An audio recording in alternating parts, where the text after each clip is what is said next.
오늘 이 주일 우리에게 주신 하나님의 축복의 말씀은 창세기 9장 18절에서 29절에 있는 말씀까지 보도록 하겠습니다. 창세기 9장 18절에서 29절에 있는 말씀입니다. 제가 봉독해 올리겠습니다. 광주에서 나온 노아의 아들들은 셈과 함과 야벳이며 함은 가나안의 아버지라. 노아의 이 세 아들로부터 사람들이 온 땅에 퍼지니라. 노아가 농사를 시작하여 포도나무를 심었더니 포도주를 마시고 취하여 그 장막 안에서 벌거벗은지라. 가나안의 아버지 함이 그의 아버지의 하체를 보고 밖으로 나가서 그의 두 형제에게 알리매 셈과 야벳이 옷을 가져다가 자기들의 어깨에 메고 뒷걸음쳐 들어가서 그의 아버지의 하체를 덮었으며 그들이 얼굴을 돌이키고 그들의 아버지의 하체를 보지 아니하였더라. 노아가 술이 깨어 그의 작은 아들이 자기에게 행한 일을 알고 이에 이르되 가나안은 저주를 받아 그의 형제의 종들의 종이 되기를 원하노라 하고 또 이르되 셈의 하나님 여호와를 찬송하리로다. 가나안은 셈의 종이 되고 하나님이 야벳을 창대하게 하사 셈의 장막에 거하게 하시고 가나안은 그의 종이 되게 하시기를 원하노라 하였더라. 홍수에 노아가 350년을 살았고 그의 나이가 950세가 되어 죽었더라. 아멘.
자, 오늘은 이제 11월 마지막 주입니다. 이제 정말로 올 한 해가 한 달 후면 이제 저물어 갑니다. 시작도 중요하고 또 중간도 중요하지만 마무리가 아름다워지만 아름다운 인생이 되리라 생각합니다. 오늘 저와 여러분 정말 이 2015년도를 아름답게 마무리하고 말미암아 정말 우리의 인생이 복되다, 하나님의 은혜의 가운데 걸어온 인생이었다 고백할 수 있는 저와 여러분 될 수 있기를 간절히 소망을 합니다. 오늘은 노아의 실수와 저주라는 제목으로 하나님의 말씀을 함께 나누기를 소망을 합니다. 여러분, 부모라고 해서 다 완전한 삶을 살 수 없습니다. 때로는 원치 않게 자식들 앞에서 실수하기도 하고 또 자식들 앞에서 부모의 약함과 허물이 드러날 때가 있죠. 여러분, 이렇게 부모로서 보이기 원하지 않으나 자식들 앞에서 이 부모의 약함과 허물이 드러나게 될 때 그때 자식들한테 두 가지 반응이 나타나는 것을 우리가 보게 됩니다. 자식들의 부모의 허물을 보게 될 때 보이는 첫 번째 반응은 뭐냐면 아버지의 실수를 가슴 깊이 생각하는 거예요. 아버지의 약한 점과 부끄러운 부분을 가슴 깊이 새겨서 자신은 절대로 그런 실수를 범하는 인생이 되지 않겠다고 다짐하는 거예요. 그리고 실제로 아버지의 약한 모습과 전혀 다른 삶으로 성장해가는 자녀들의 모습을 볼 때가 있습니다. 자, 그런데 아버지의 이 부모의 허물과 약함을 보면서 또 다른 반응을 보이는 자녀들이 있어요.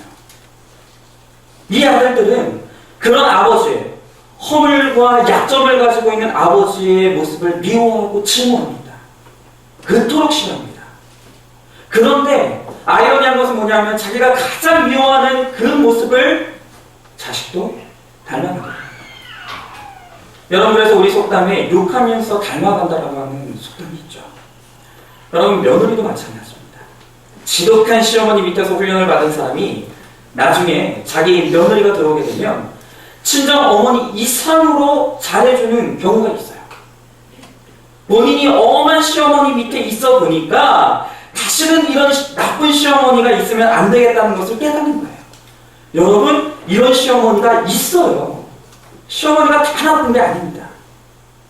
그러나 어떤 시어머니는 자기가 그렇게 밑에 있을 때, 시어머니 밑에 있을 때 그 어머니의 악함 때문에 그렇게 피눈물을 흘리고 그렇게 아픔을 당했는데, 그런데 그가 며느리를 맞이했을 때는 더 지독한 시어머니가 되는 거예요. 여러분, 지금 여기 시어머니들 계시죠?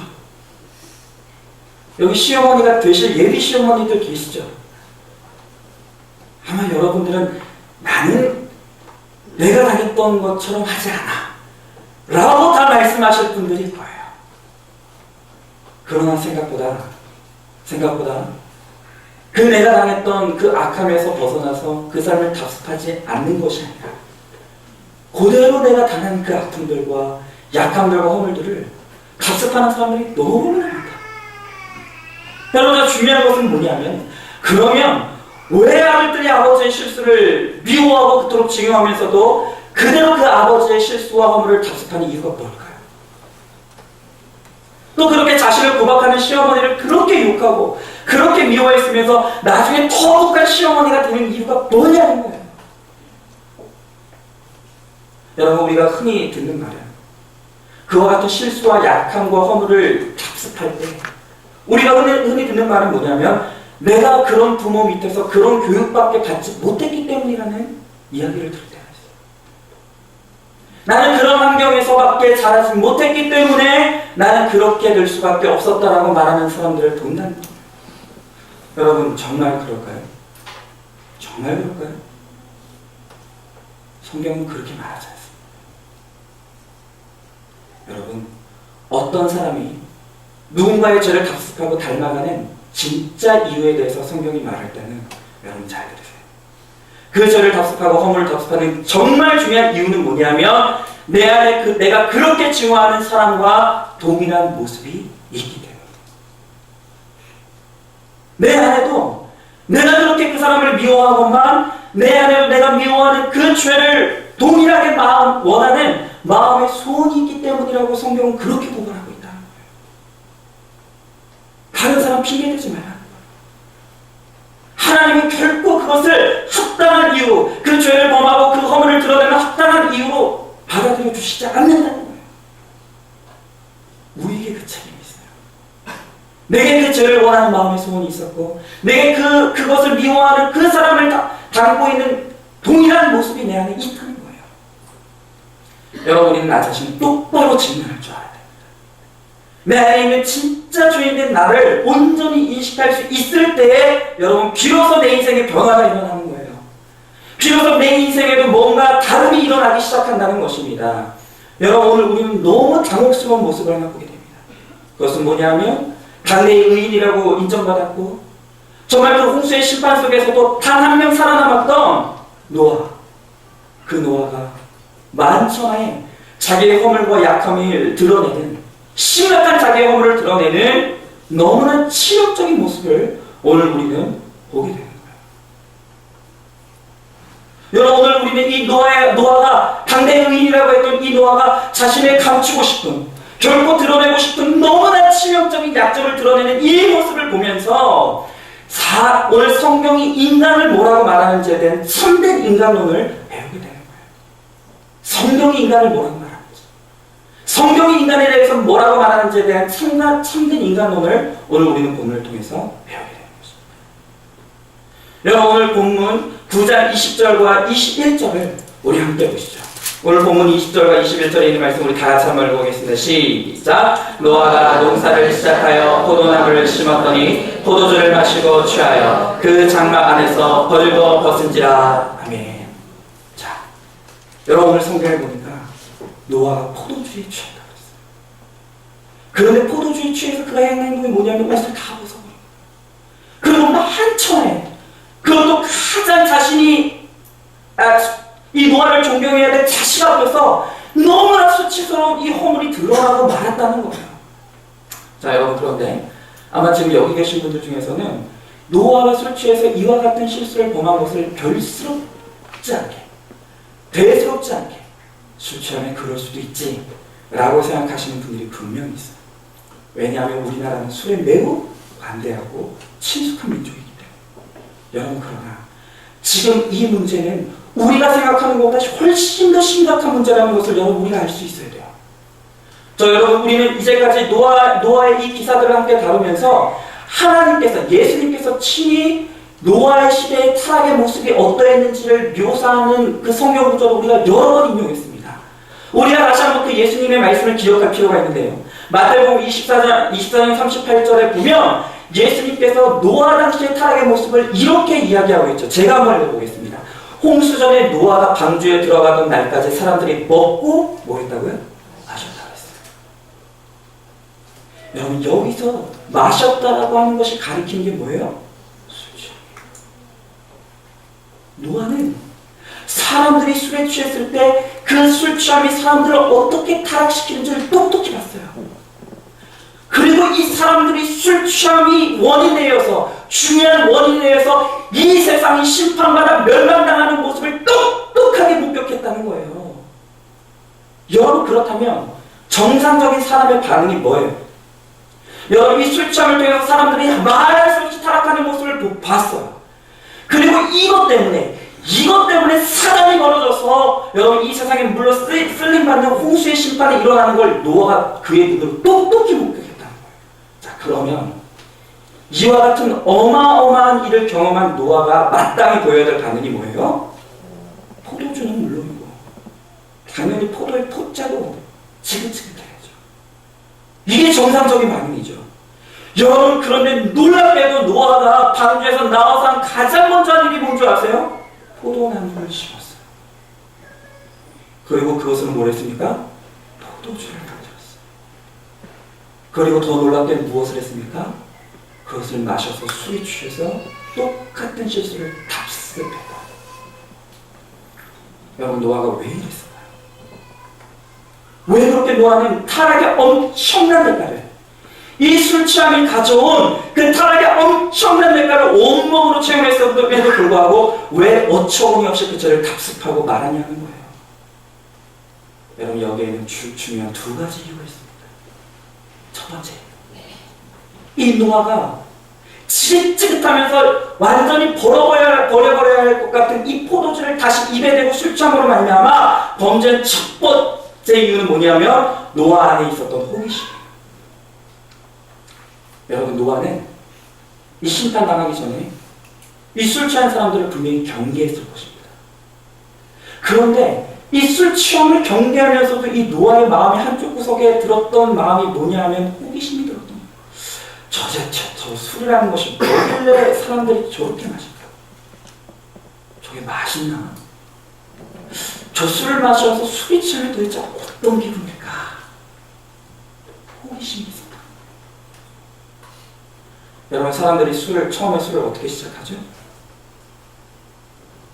여러분 왜 마치 술 한 번도 안 마셔보신 분들처럼 그렇게 순수한 얼굴로 하고 계십니까? 여러분 술 처음에 마실 때 막 입에 촥촥 달라붙고 막 맛있을지도 담배를 처음에 쫙 빨아 마실 때 막 천국에 온 기분이 들어요? 아니요. 그렇지 않아요. 처음에 술을 마시면서 담배를 빨아 마시면 그렇게 느껴요. 그런데 내 안에 다가가지 말아야 돼. 가지 말아야 될 때까지 가는 호기심이 있는 거예요. 도대체 저걸 마시고 술에 취하면 어떤 기분일까? 도대체 저걸 빨아 마셨을 때 어떤 기분일까? 여러분, 제가 이것을 어떻게 그렇게 잘할까요? 제가 해봤거든요. 저 7살 때요. 저 언젠가 말씀드린 적 있는데 7살 때 길거리를 걸어가는데 어떤 아저씨가 담배를 열심히 성실하게 피우다가 담배꽁초, 진짜 얼마 남지 않은 담배꽁초를 딱 버리더라고요. 아, 그런데 제가 7살에 그 담배꽁초에서 연기가 올라온 걸 보는데 그 연기가 얼마나 이쁘게 보이는지. 그래가지고 좌우를 살펴보니까 마침 사람이 없어요. 그래가지고 그 더러운 담배꽁초, 사람이 피다 빨다 버려가지고 땅바닥에 떨어져 있는 담배꽁초를 내가 주워가지고 뒷골목으로 갔어요. 그리고 힘차게 빨아 마셨는데 죽는 줄 알았습니다. 여러분, 저는 그날 이후로 호기심을 끊었어요. 그러나 노아는 가지 말아야 될 때까지 이 호기심을 붙잡고 있었어요. 그때 그 죄를 답습하게 되더라고요. 자, 그러면 노아가 이 죄를 답습한 두 번째 이유는 뭘까요? 그것은 뭐냐면 죄에 대한 방심이에요. 여러분, 홍수 전에 하나님께서 노아에게 친히 오셔서 이 세상을 물러 쓸어버리실 것이라는 어마어마한 경고를 주셨어요. 그런데 이 노아는 항상 긴장하면서 자신이 절대 이 죄에 빠지지 않기 위해서 날마다 경계했을 거예요. 여러분의 홍수 이후에 이제 상황이 완전히 달라졌어요. 우리가 오늘 읽진 않았지만 창세기 9장 11절에 보니까 하나님께서 노아에게 뭐라고 명령하셨냐면 내가 다시는 물로 이 세상을 심판하지 아니하리라. 그리고 무지개로 오늘 그 사인을 보여주시더라고요. 평안의 시대가. 근데 이 노아 안에 어떤 마음이 들었냐면 하나님께서 자신을 의인으로서 인정했다라고 하는 영적인 우월감이 일어나기 시작한 거예요. 그리고 그때 노아 안에 싹튼 것이 뭐예요? 교만이에요. 그 교만이 일으킨 잘못된 생각이 뭐냐면 이 포도주 중에 얼마든지 난 조절할 수 있어. 내가 어떤 사람인데 이깟 포도주 때문에 실수할 것인가. 나는 절대 멸망당한 저 사람들과 같은 사람이 아니다. 자만이 되고. 여러분, 그 죄에 방심했을 때, 죄에 대한 자만이 들어왔을 때 그 결과가 뭡니까? 비천한 실패였다. 여러분, 제가 맨날 제 아들을 팔불출같이 다니면서 칭찬합니다. 이 가정 잘하네요. 근데 제가 이렇게 막 자랑하니까 우리 청년 중에 한 청년이 친구한테 이야기했대요. 우리 교회 목사님 결혼했더니 너무 좋대. 우리 교회 목사님은 그렇게 아내가 사랑스럽대. 그랬더니 그 친구가 대뜸, 청년이 그렇게 말했을 때 청년이 대뜸하는, 그 친구가 대뜸하는 말이 뭐냐면 야, 그 목사가 거짓말하는지 네가 알아? 네가 그 집에 가서 살아봤어? 그럼 제가 그 말을 듣고 다시 한번 확인한 게 있어요. 그건 뭐냐면 사람은 반드시 자기 수준대로밖에 믿지 말아요. 자기 수준대로만 믿어요. 여러분, 목사 좀 믿어주세요. 자, 여러분, 저는 정말 저희 아들 너무 사랑해요. 우리 가정에 돌아가는 게 너무 좋아요. 우리 가정이 너무 행복해요. 제가 하려는 말이 뭐냐면 제가 우리 아들을 너무 사랑하고 우리 아들과 관계가 너무 좋기 때문에 저는 지나가는 여자들 다 쳐다봐도 넘어지지 않겠죠. 괜찮죠? 여러분, 저는 우리 가정이 너무 행복하고 우리 가정이 너무 좋기 때문에 소위 말하는 음란한 동영상을 아무리 쳐다봐도 저는 괜찮죠? 아니에요! 절대 그렇지 않습니다. 여러분, 제 아내가 제 아내를 얼마나 사랑한다는 것은 제가 죄에 대한 유혹을 느끼지 않는 것과는 아무 상관이 없어요. 제가 제 가정을 얼마나 사랑하는가 하는가는 죄가 타락할 수 있다는 것과 아무런 상관이 없어요.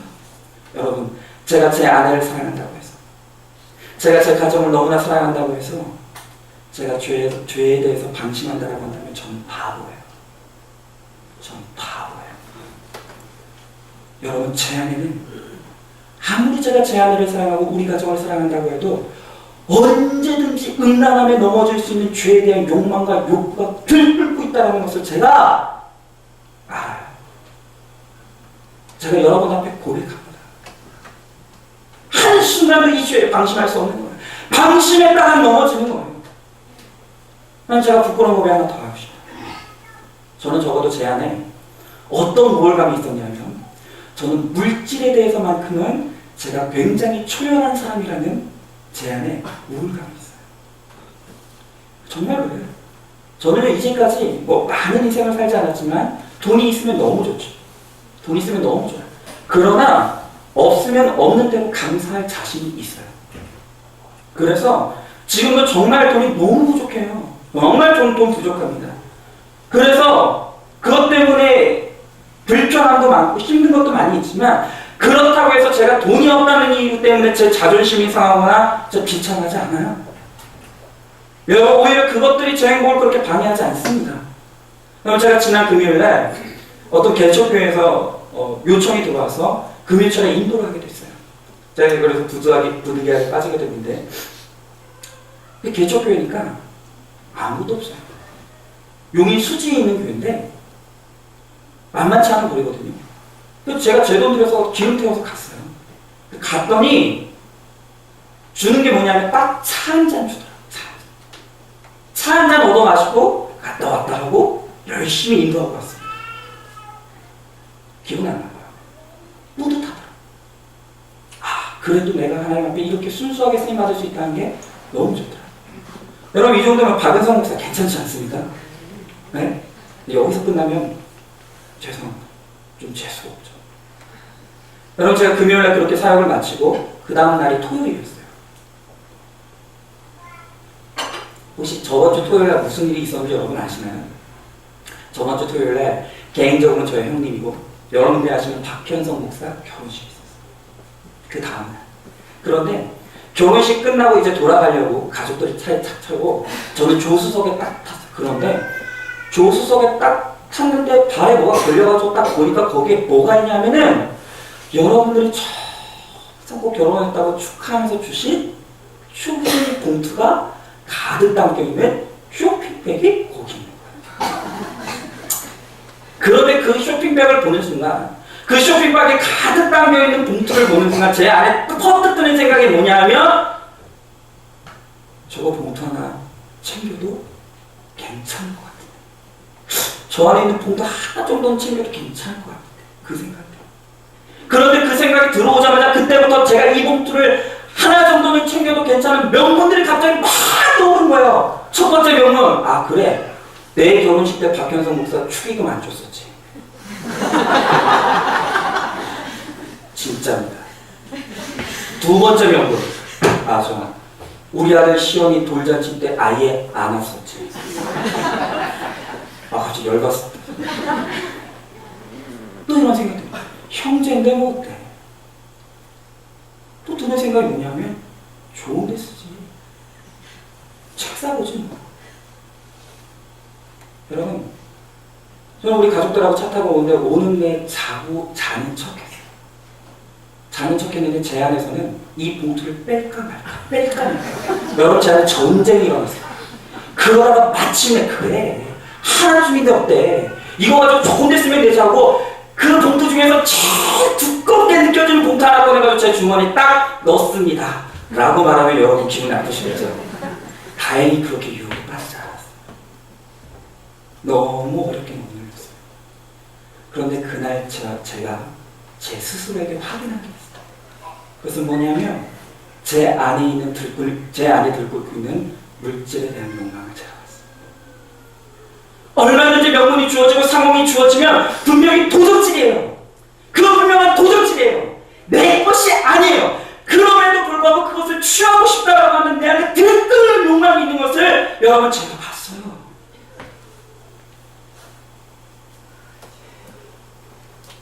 여러분, 죄라는 영역에 있어서는 그것이 무엇이든 간에 우리는 죽을 때까지 되었다 함이 없는 거예요. 여러분, 이 죄와의 싸움은 언제 끝났느냐? 우리가 관에 들어가서 못이 박히는 그날 끝나는 거예요. 여러분, 그때까지는 그 누구도 그 어떤 죄에서도 되었다 함을 주장할 수 없는 것입니다. 여러분, 사람이 근본적으로 죄인이라는 사실 앞에 철저히 인정하고 깨어있지 않으면서 여러분 거룩한 척 포장하며 사는 것은 여러분 나를 속이는 것이고 남을 속이는 것이고 가장 중요한 것은 하나님을 속이는 거예요. 이것이 성경이 오늘 노아를 통해서 우리들에게 가르쳐주는 근본적인 인간에 대한 인간론인 거예요. 자, 그러면 우리가 오늘 본문을 통해서 또 한 가지 주목해야 될 포인트가 있어요. 그것은 뭐냐면 당대의 의인이라고 했던 이 노아, 그 하나님 앞에 인정받는 사람이었지만 결국 어쩔 수 없는, 그도 어쩔 수 없는 죄인이라는 것이 만천하에 드러났어요. 특별히 그의 자녀들에게 드러나고 말았어요. 그런데 오늘 성경을 보면 그 아버지의 허물이 드러난 모습을 보고 자녀들이 취하는 태도가 두 가지로 가리더라고요. 여러분, 우리가 오늘 이것을 주목해서 봐야 돼요. 아버지의 한 허물 앞에서 한 아들은 어떤 반응을 보입니까? 부정적 반응을 보입니다. 그런데 또 다른 아들은 이 아버지의 말할 수 없는 수치와 허물을 보면서 그 허물을 덮어주는 긍정적 반응을 보더라고요. 여러분, 오늘 이 노아의 허물과 수치가 드러났을 때 아들들이 보이는 두 가지 극명한 우리가 보이는 반응의 차이와 그 결과를 우리가 주목해 볼 필요가 있습니다. 그 반응으로 인하여서 그들의 인생 가운데 미친 영향이 무엇인가를 오늘 우리가 봐야 돼요. 첫째로, 오늘 우리는 노아의 아들 중에 함이라는 아들이 보인 아버지의 허물에 대한 부정적인 반응을 보게 됩니다. 자, 우리 22절에 있는 말씀 우리 다 같이 한번 보겠습니다. 22절입니다. 자, 시작. 가나안의 아버지 함이 그의 아버지의 하체를 보고 밖으로 나가서 그의 두 형제에게 알리매. 아멘. 자, 여러분 이 말씀 잘 보세요. 자, 여기서 우리가 매우 주목해야 될 두 단어가 있는데 첫 번째는 뭐냐면 아버지의 하체를 어떻게 했다고요? 봤다. 보고. 그리고 두 번째 중요하게 우리가 봐야 될 단어는 뭐냐면 그 다음에 형제들에게 가서 어떻게 했다고요? 알렸다. 고했다. 여러분, 오늘 이 두 단어를 주목하셔야 돼요. 여러분, 여기서 지금 함이 아버지의 하체를 보았다라고 할 때 이 히브리 원어적인 의미는 그냥 우연히 가다 내가 보게 됐다, 이게 아니에요. 지금 여기서 보았다라는 것의 원어적인 의미는 뭐냐면 아버지의 벌거벗은 하체를 보되 조롱과 조소가 섞인 시선으로 계속해서 그것을 주목하는 거예요. 아버지가 돼가지고 저게 뭐야? 의인이라며. 저게 뭐하는 짓이야? 조롱과 조소가 섞인 눈으로 그것을 계속 주목하는 거예요. 자, 여러분, 예수님이 말씀하시기를 여자를 보고 음욕을 품는 자마다 마음에 이미 감했다고 했습니다. 여자를 보고 음욕을 품는 자마다 이미 마음으로 간음했다고 했어요. 여러분, 그런데 여기서 절대로 여러분 오해하지 말아야 될 것은 뭐냐 하면 여러분, 내가 길거리를 걷다가 갑자기 내 시선에 여자가 들어와서 어쩔 수 없이 보게 된 거, 여러분 이건 죄가 아니에요. 여러분, 정말 남자를 좀 잡지 좀 마세요. 여러분, 내가 장님도 아니고 눈을 뽑아버릴 수 있는 것도 아니고 어쩌다 길 걸어가다가 여자가 내 눈 안에 시선에 들어왔는데 그걸 어떻게 하라는 거예요. 여러분, 저도 어느 날 차 타고 이렇게 가고 있는데 갑자기 이렇게 좌회전을 해서 여기 중앙주유소 사거리에서 좌회전해서 이렇게 가고 있는데 마침 이 횡단보도를 건너는 여자가 너무 짧은 여자를 입고 있는 치마를 입고 있는 여자가 딱 거기에 보였어요. 그랬더니 갑자기 제 아내가 저 쫙 째려보면서 뭘 봐? 어쩌라고? 이건 죄가 아니에요. 그러나 어떤 사람은 우연히 그것을 보는 것을 넘어서서 그것을 음란하고 희롱할 목적을 가지고 내 시선이 그것에 고정돼서 그를 따라가는 사람이 있다. 이건 죄예요. 이게 예수님이 말하는 희롱할 목적으로 음란한 목적을 가지고 내 시선이 계속해서 그를 따라가요. 여러분, 그런데 지금 함이 아버지의 하체를 보았다고 할 때 그 바라봄이 바로 그거예요. 매우 아버지를 조롱하고 매우 아버지를 비하하는 태도의 시선으로 지금 아버지를 그렇게 바라보고 있는 거예요. 여러분, 그리고 그렇게 바라보면서 그 다음에 함의 한 행동이 뭐예요? 그것을 밖에 나가서 알렸다. 여러분, 그런데 여기서 고했다는 이 말에 가장 잘 어울리는 표현은 뭐냐면 떠벌렸다, 이 뜻이에요. 떠벌렸다. 즐겁게 떠벌렸다.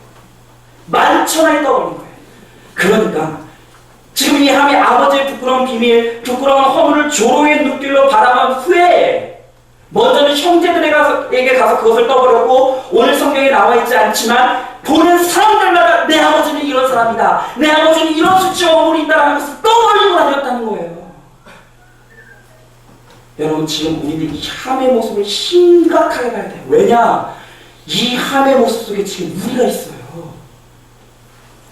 여러분, 한번 여러분이 속으로 대답해 보십시오. 여러분, 여러분의 이웃의 아픈 소식, 우리 교우들의 넘어짐의 소식을 들었을 때 여러분은 그것을 진심으로 아파하고 기도하십니까? 아니면 그것들을 조롱거리 삼아 여기저기 전화, 만나는 사람마다 그것을 이야기하면서 그것을 떠버리고 가십니까?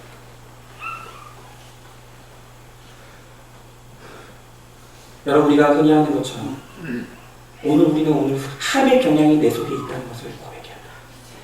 우리가 흔히 하는 말처럼 사촌이 땅을 사면 우리 마음이 여러분 기쁘죠. 사촌이 20평 집에서 60평 집으로 갔다는 소식을 들으면 여러분 한없이 마음이 뿌듯하시죠? 그렇게 말하지 않아요. 사촌이 땅을 사면 배가 아프대요. 여러분, 내 아들은 대학에 떨어졌어. 그런데 옆집 또리는 대학에 붙었어. 그것도 명문대에 붙었어. 여러분, 거기 그 사실을 듣고 여러분 정말 진심으로 여러분은 축하할 자신이 있습니다. 우리 모두는 그것이 너무너무 힘들다는 것을 알아. 그러나 내 질투의 대상이고 내가 그렇게 싫어했던 사람이 아픔을 당하시고 넘어지는 일을 당하게 될 때 여러분, 내 안에도 내가 어떻게 할 수 없는 반사신경적인 기쁨이 자리 잡게 된다는 것을 내가 알아. 그리고 그와 같이 사람이 넘어진 소식, 그 가정이 슬픔을 당한 소식을 듣게 될 때 내가 다른 사람들한테 전화하며 그것을 알리는데도 그것이 전혀 나를 피곤하게 하지 않는, 그야말로 그들의 아픔을 떠올리고 있는 나의 모습을 보게 된다. 여러분, 우리가 내 안에도 함이 있을 수 있다는 것을 알고 그와 같은 태도를 날마다 경계해야 돼요.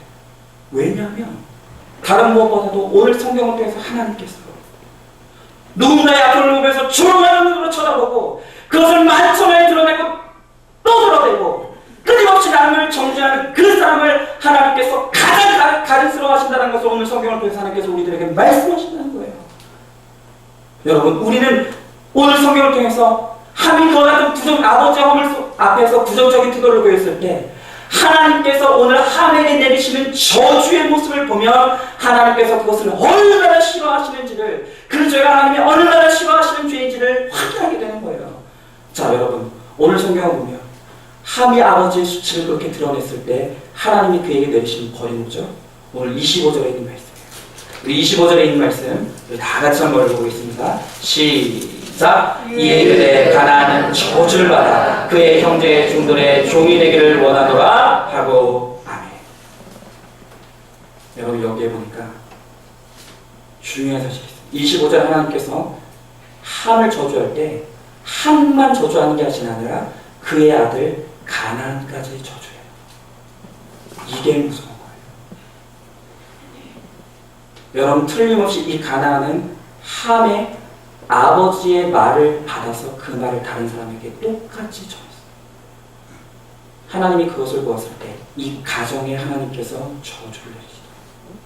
되도록 이 가정이 종이 되면, 종이 되어지는 저주를 내리시더라고요. 여러분, 우리는 오늘 함을 통해서 남을 비판하고 남을 조롱하는 것이 얼마나 조심해야 돼, 얼마나 우리가 경계해야 될 죄인가를 다시 한번 확인하게 되는 거예요. 이것은 예수님께서도 우리들에게 친히 경고하신 말씀이에요. 우리 마태복음 7장 2절에 있는 말씀 우리 다 같이 한번 읽어보도록 하겠습니다. 마태복음 7장입니다. 시작! 너희가 비판하는 그 비판으로 너희가 비판을 받을 것이요 너희가 헤아리는 그 헤아림으로 너희가 헤아림을 받을 것이니라. 아멘. 여러분, 오늘 우리는 예수님이 우리들에게 하시는 이 말씀을 진지하게 바랍니다. 우리는 비판자가 되는 것을 정말 두려워야 할 줄 알아요. 왜냐하면 내 안에 내가 그렇게 조롱하고 내가 그렇게 비난하고 내가 그렇게 정죄하는 사람의 그 모습이 있기 때문이에요. 똑같이 그 모습이 내 안에도 있어요. 나만 착각하고 있을 뿐이지 내 안에도 그 모습이 있습니다. 여러분, 사람들은 남의 허물 앞에서 의로운 척하는, 내가 사람들 앞에서 나는 의로운 척하면 나는 그저로부터 아무런 영향이 없다는 것처럼 의로운 척할 수 있지만, 그래서 다른 사람을 속일 수 있지만 하나님은 절대 속지 않아요. 그렇기 때문에 나의 허물은 부지런히 덮으면서도 남의 허물을 들키어내기를 두려워하지 아니하고 그것을 오히려 즐거워하고 떠벌리기를 좋아하는 사람의 태도를 하나님께서는 결단코 그냥 두고 보시지 않아요. 이것이 함과 가나안이 남긴 오늘 우리들에게 좀 중요한 교훈이에요. 자, 그렇다고 한다면 오늘 노아의 이 같은 허물을 본 함이 아닌 다른 셈과 야벳의 우리가 반응을 봐야 돼요. 이들은 어떻게 반응했습니까? 아버지의 허물 앞에서 어떻게 반응했죠? 우리 2절과 3절에 있는 말씀 우리 다 같이 한번 읽어보도록 하겠습니다. 23절입니다. 23절 우리 다 같이 읽어보겠습니다. 시작. 셈과 야벳이 옷을 가져다가 자기들의 어깨에 메고 뒷걸음쳐 들어가서 그들의 아버지의 하체를 덮었으며 그들의 얼굴을 돌이키고 그들의 아버지의 하체를 보지 아니하였더라. 아멘. 자, 이 셈과 야벳은 함으로부터 지금 아버지가 어떤 비참한 모습으로 술 취해 있는지를 들었어요. 이미 알고 있었어요. 그런데 놀랍게도 이들은 아버지의 허물에 대해, 아버지의 실망에 대해, 아버지의 실수에 대해 실망하지 않더라. 왜냐하면 그들은 아버지에 대한 올바른 전제가 있었기 때문에. 그 전제는 뭐냐면 비록 아버지가 하나님 앞에 의인으로 인정받긴 했지만 그러나 그렇다고 아버지가 하나님은 아니라는 사실을 올바르게 알고 있었어요. 하나님이 아닌 이상 아버지 안에도 허물이 있다는 사실을 그가 인정했다. 그들이 바라보았다. 이해한 것입니다. 그렇기 때문에 그들은 함처럼 떠버리는 것이 아니라 아버지의 허물을 덮어드리기로 결정했어요. 그리고 아버지의 허물을 옷으로 덮어드림으로 말미암아 셈과 야벳에게 아버지는 여전히 존경스러운 하나님의 종이요 선지자로 존재할 수 있었던 것입니다. 여러분, 우리는 때때로 부모의 모습 속에서 말할 수 없는 실망스러운 모습을 볼 때가 있어요. 그러나 우리는 부지런히 부모님을 용서할 수 있어야 돼요. 여러분, 우리는 우리 아내의 모습 속에서 날마다 허물을 볼 때가 있어요. 우리는 우리의 남편 속에서 날마다 허물을 볼 때가 있습니다. 그러나 우리는 부지런히 용서할 줄 알아야 돼요. 왜냐하면 우리 모두는 하나님이 아니에요. 하나님이 아니에요. 우리 모두는 완벽하지 않아요. 그 말은 언젠가는 나의 수치도 만천하에 드러날 때가 있다는 거예요. 내가 원하지 않는 한 나의 허물이 누군가 앞에서 드러날 때가 있다는 거예요. 나도 반드시 내 자녀 앞에서 나의 드러내고 싶지 않은 허물과 수치가 반드시 드러날 때가 있다는 거예요. 그때 우리도 그들을 향해서 덮어주의 용서를 구할 때가 와요. 용서의 은혜를 구할 때가 온다는 것입니다. 여러분 그렇잖아요. 여러분 자신 있습니까? 여러분은 평생토록 하나님처럼 완벽하게 살 자신이 있습니까? 여러분, 저는 제가 제 가정에서 가장으로 인정받고 그렇게 사는 것이 저의 인격의 어떤 능력이나 출중함 때문이 아니라는 걸 확실히 알아요. 여러분 정말 제가 원하지는 않는데 저는 제 가정 속에서 날마다 저의 허물을 드러냅니다. 정말 제가 그렇게 원하지 않는데 제가 목사님이니까 제가 목사임에도 불구하고 제 가정에서 말할 수 없는 제 허물이 저도 그렇게 하고 싶지 않은데 드러낼 때가 있다는 거예요. 그러나 오히려 제 허물과 미성숙함을 매일 보고 경험하면서도 저를 따뜻하게 한 가정의 대표적으로 인정해주고 저를 가장으로서 대우해주는 제 안에 덮어주는 은혜가 있기 때문에 제가 가장 노릇하는 거예요. 여러분 심지어 우리 아내가 저의 조롱의 대상이 되고 저의 허물을 떠버리는 자가 되어 서게 될 때 여러분 저는 절대로 목사로서 이 자리에 설 자신이 없습니다. 절대로 그렇게 설 수 없어요. 그러나 제가 목사로서 오늘도 이 자리에 설 수 있는 것은 제가 여러분들보다 특별히 존경하기 때문이 아닙니다.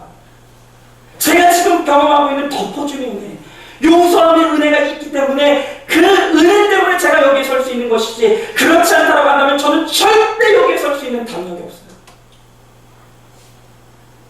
여러분 저는 어떤 의미에서 교회도 마찬가지라고 생각합니다. 여러분 교회는 영적인 가정 공동체예요. 여러분 교회는 부지런한 용서가 있어야 되고 교회는 부지런한 덮어주는 사랑의 은혜가 있어야 되는 거예요. 여러분 제발 여러분들에게 부탁드리는데 여러분 제발 한과 같이 떠버리고 다니는 사람 되지 않으시길 간절히 부탁드립니다. 고발하는 자 되지 마십시오.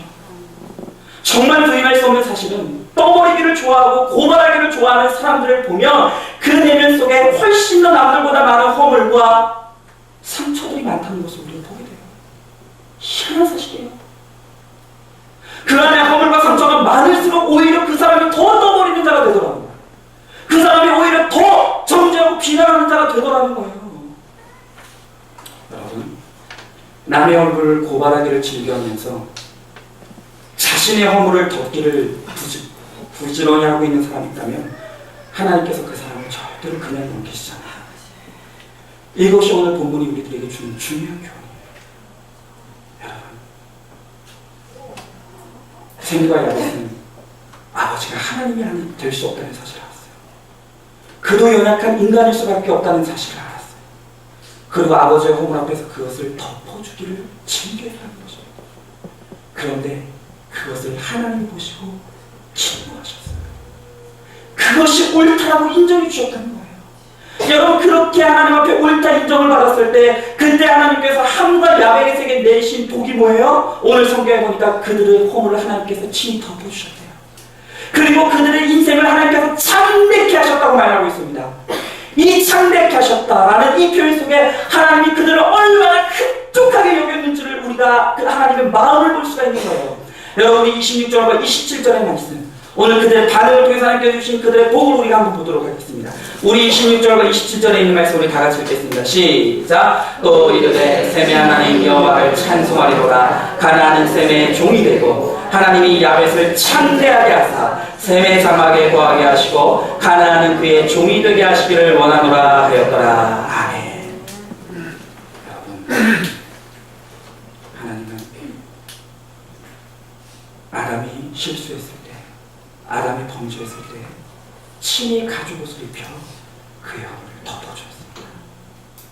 그리고 노아가 허물을 드러내고 실패했을 때 하나님은 셈과 야벳을 통해서 그의 허물을 덮어줬다. 여러분, 사랑과 용서는 하나님의 가장 강력한 무기예요. 사랑하는 사람, 용서하는 사람, 덮어주는 사람을 통해서 하나님께서 가장 강력하게 역사하신다는 것입니다. 그렇기 때문에 하나님은 사랑하고 덮어주는 사람을 가장 기쁘게 여기시고 그의 인생을 참되게 하시겠다고 하나님께서 우리들에게 약속하신다는 것입니다. 여러분, 가장 가까운 배우자의 허물, 아버지의 허물을 덮는 자가 될 때 그 가정을 하나님께서 반드시 아름답고 참되게 하는 믿음의 공동체로 세워주실 줄로 믿습니다. 여러분, 또한 우리가 우리 교회에서 부지런히 우리 교우들의 허물을 덮고 그들의 아픔과 고통을 나의 눈물로 생각하고 진실로 그들의 허물을 덮어주고 용서하고 끼어안게 될 때 하나님께서 반드시 우리 안산중학교를 참되게 하는 은혜로 역사하실 줄로 믿습니다. 여러분, 오늘 말씀을 맺으면서 제가 오늘 여러분 앞에 한 가지 고백할 게 있어요. 그것은 뭐냐면, 제가 이 설교의 말씀을 수요일날 다 작성하고 밤에 집에 돌아가서 잠자리에 누웠어요. 그런데 하나님께서 잠자리에 누워 잠을 청하려고 할 때 하나님께서 제 마음 가운데 갑자기 찾아오셔서 마음의 음성을 주시기를 네가 바로 함이다 고발하셨어요. 다른 사람이 아니라 네가 바로 함이다. 네가 아버지의 허물과 수치를 드러내면서 아버지의 허물을 떠버리고 다녔던 그것이 바로 너의 모습이다. 하나님께서 저를 고발하셨습니다. 그리고 밤새 저를 재우지 않으시고 저로 하여금 저의 이 가증스러운 모습을 공중 앞에서 회개하시기를 촉구하셨습니다. 저의 자의라면 절대로 그것을 하지 못합니다. 그러나 하나님께서 저에게 명령하시기에 저는 하나님의 명령을 따라서 오늘 제가 어떻게 함이 되어서 아버지의 허물을 들추어내고 떠버리는 자로 살았는지를 오늘 여러분 앞에 고백하기를 원해요. 여러분, 제가 함임을 고백합니다. 여러분, 저는 이제껏 살면서 제가 피해자라고 생각하고 살았어요. 그리고 아버지는 나에게 피해를 준 가해자라고 여기며 살았습니다.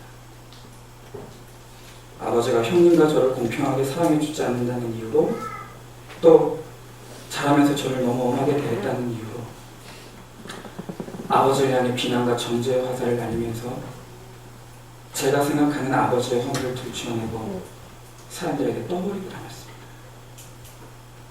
그러나 생각해보면 저는 아버지로부터 너무 많은 사랑을 받았습니다.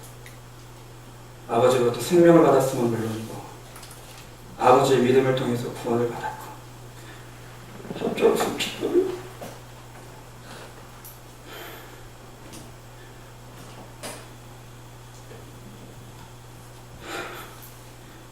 언제나 사역의 혜택을 전적으로 받으면서 여기까지 장성했습니다.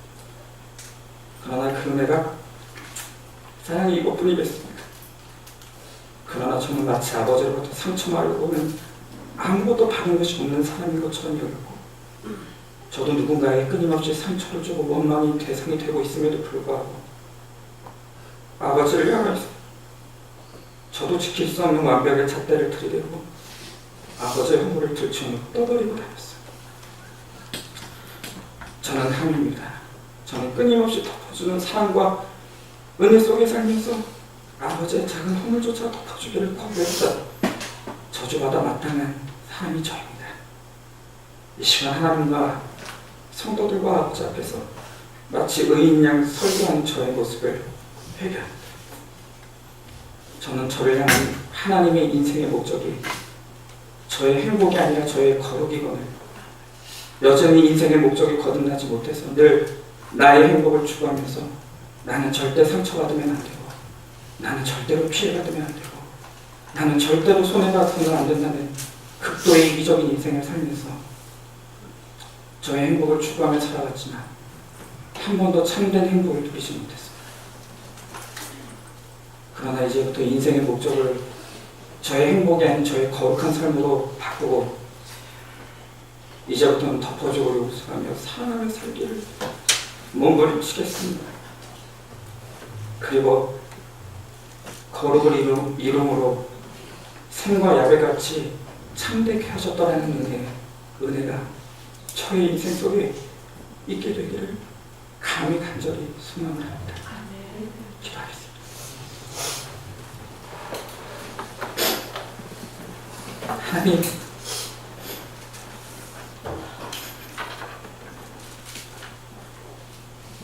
이렇게 허물이 많고 수치스러운 모습 속에 살아가면서도 하나님의 덮어주의 은혜 속에서 살아가고 있음에도 하나님, 나는 한 사람을 용서하지 못했고 내가 받은 사랑보다 내가 받은 상처를 더 크게 여기며 비난하고 저주하고 원망하며 살았습니다. 내가 받은 사랑이 그렇게 크거면 한 번도 그것을 온전히 보지 못하고 나는 마치 아무것도 받은 것이 없는 고아인 것처럼 그렇게 살아왔습니다. 하나님, 내가 함의 인생을 살았고 저주받아 마땅한 인생을 살았습니다. 하나님, 그러나 이제 돌이키기를 원합니다.